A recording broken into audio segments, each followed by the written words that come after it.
Les Otaniens ont perdu près de 2000 S et un canon César français en 24 heures. Près de 2000.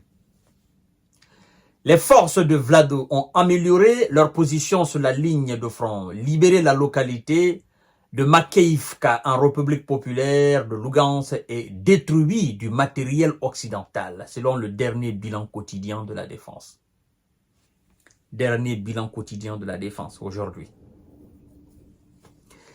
Le fameux groupement du Nord, dans la région de Koursk, les hommes de Zelena, ils n'ont plus quoi manger, ils ne savent plus où aller, et il n'y a pas de renfort qui vient, ils continuent à se rendre. On continue à les neutraliser.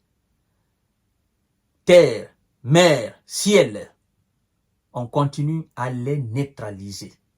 Les nids sont dénichés.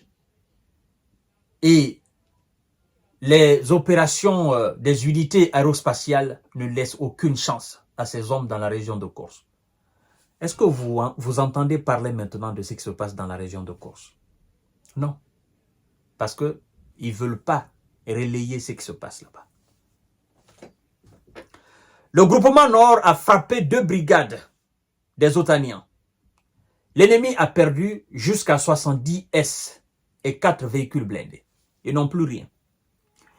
Le groupement Ouest, au cours d'opérations offensives, a libéré la localité de Makeïvka, en République populaire, n'est-ce pas, de Lugansk. Il a aussi frappé 4 brigades des Otaniens, repoussé une contre-attaque. Les pertes des Otaniens s'élèvent à ce niveau à 450 S. Un canon automoteur Krap polonais, un obusier M198 de fabrication ricaine, un obusier FH70 de fabrication britannique et 2 obusiers 119 de fabrication britannique également. 3 dépôts de munitions ont été rendus en centre. C'est 3 encore, comptez. Le groupement Sud a occupé des positions plus avantageuses, frappé 2 brigades des Otaniens, repoussé 3 contre-attaques.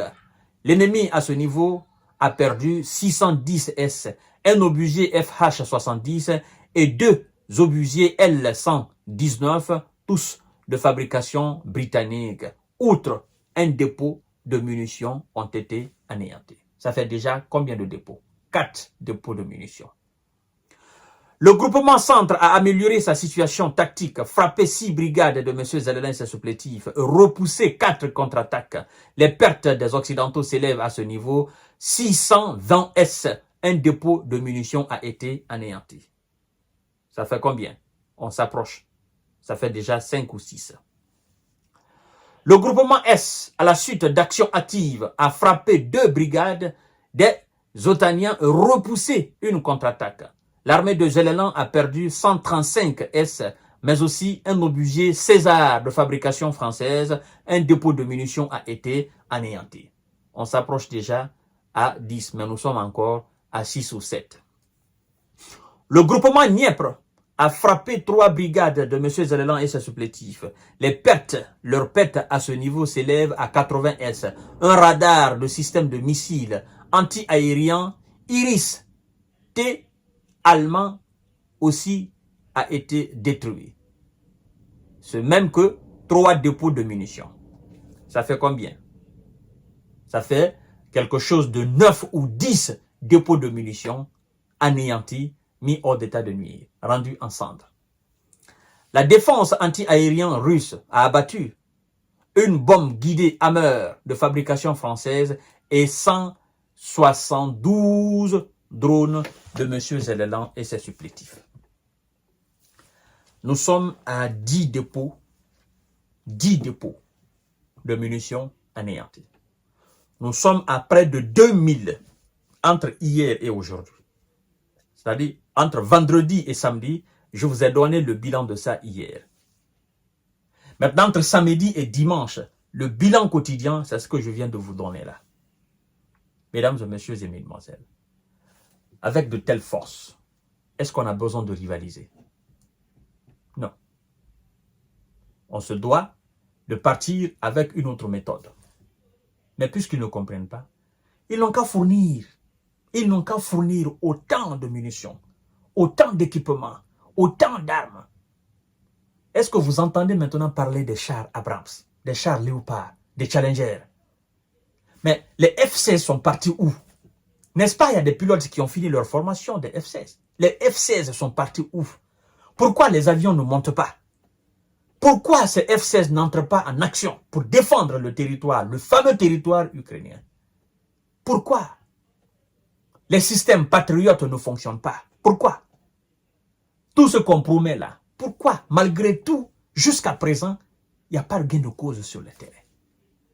Monsieur Zelleland, tout cela doit te pousser à réfléchir. Et chaque jour qui passe, tu perds encore ton territoire.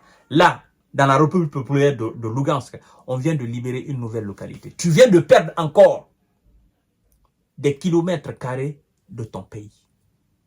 Et ça, pour récupérer, ça va être énormément... C'est-à-dire, ce qu'on a récupéré jusqu'à présent, tu n'arrives pas à les récupérer des mains des Russes. Et les Russes continuent à conquérir. Avec ça, tu te dis, mon plan de victoire, mon plan de défaite, mon plan de châssis, mon plan de cela. Tu vas lire l'heure. C'est ce que tu veux, non? Tu vas lire l'heure. Je vous donne rendez-vous tout à l'heure pour notre série d'informations. Ça, c'était le bilan quotidien, le bilan en 24 heures. Près de 2000 S ont été envoyés au repos éternel. Partagez la vidéo dans tous les groupes possibles. Merci beaucoup.